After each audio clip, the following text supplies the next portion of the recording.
सुप्रभात बच्चों, कैसे हो आप सभी।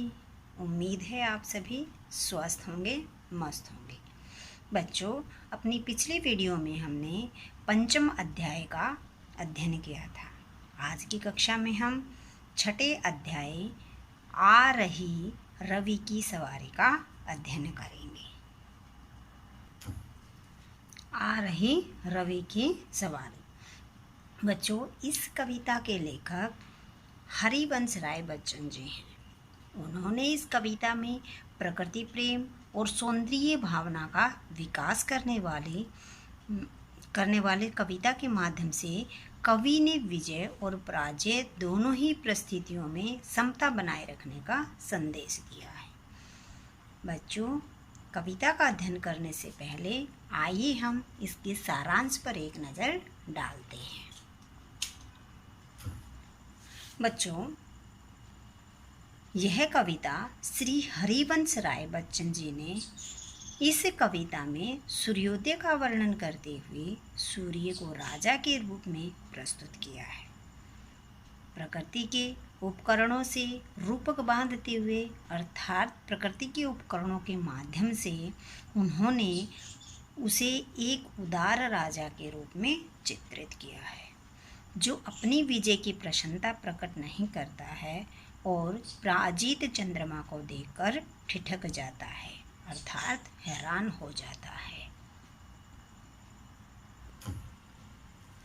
यह कविता प्रकृति प्रेम तथा सौंदर्य बोध की भावना के साथ ही दूसरे के दुख के प्रति संवेदनशील होने की भावना का विकास करती है।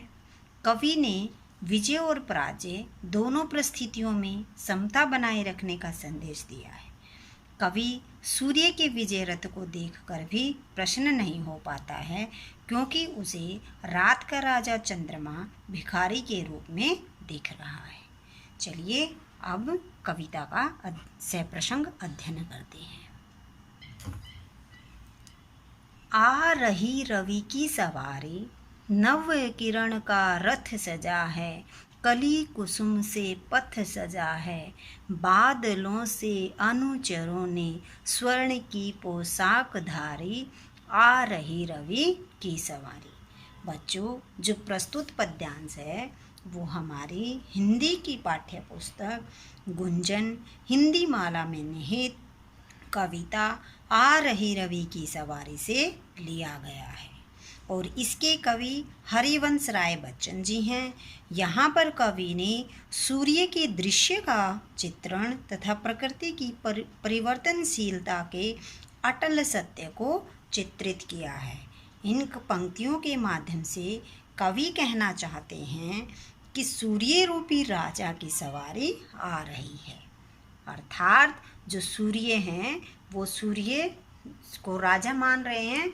तो जो बोल रहे हैं कि जब प्रातःकाल होता है सुबह सुबह, तब सूर्य अपने रथ पर सवार होकर आ रहे हैं।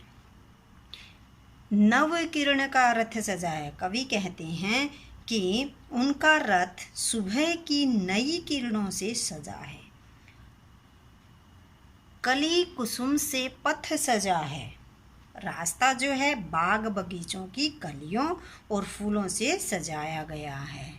बादलों से अनुचरों ने स्वर्ण की पोशाक धारी। प्रातःकाल के सूर्य की जो सुनहरी किरणें हैं वो बादलों को सोने के रंग से रंग देती हैं। ऐसा लगता है जैसे बादल सूर्य के सेवक हैं जो सोने की सुनहरी पोशाक पहने हैं। इस रूप में सजी धजी रवि की सवारी आ रही है।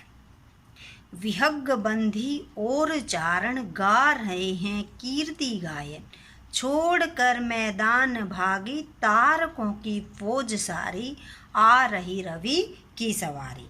इन पंक्तियों में जो कवि है वो बता रहा है कि सूर्य के जो आगमन का है वो मनोहारी चित्रण कर रहे हैं। इन पंक्तियों में जो कवि है वो सूर्य के आगमन के मनोहारी जो दृश्य है उसका चित्रण करते हुए बताते हैं कि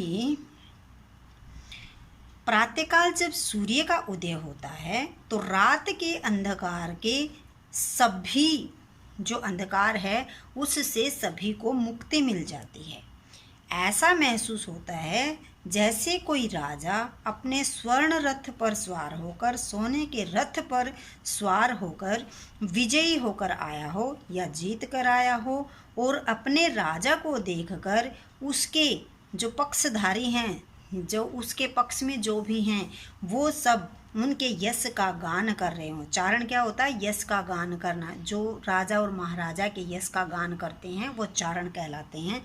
उनके यश का गान कर रहे हों और अपने राजा को देखकर उनके यश की उनकी प्रशंसा कर रहे हों, उनकी कीर्ति के गीत गा रहे हों।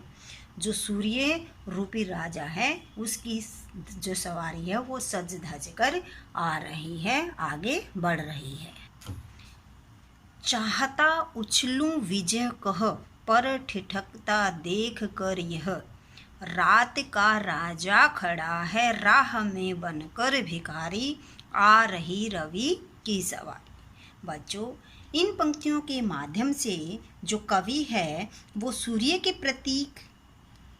को इसका प्रतीक बनाकर समय की परिवर्तनशीलता का वर्णन कर रहा है कि समय परिवर्तनशील है, कभी दिन होता है तो कभी रात होती है, समय बदलता रहता है। इस तरह वो समय की परिवर्तनशीलता का वर्णन करते हुए कवि जो है हरिवंश राय बच्चन जी कहते हैं कि वह सूर्य राजा की विजय से खुश होकर उछलना चाहता है।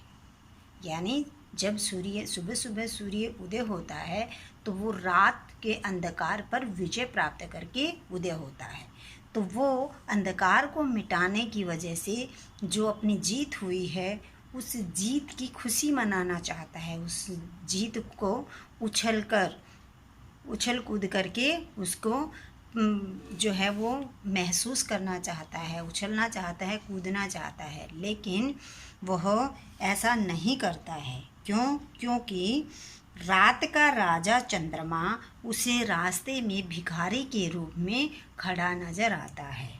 उसे ऐसा महसूस होता है जैसे जिस प्रकार रात के शाह अंधेरे को सूर्य अपनी किरणों से दूर कर देता है, उसी प्रकार मनुष्य के जो जीवन है, जीवन में भी जो सुख दुख का चक्कर चलता रहता है, उसे हमें ज़्यादा दुख नहीं करना चाहिए। ये जो सुख दुख का जो चक्कर है वो चलता रहता है।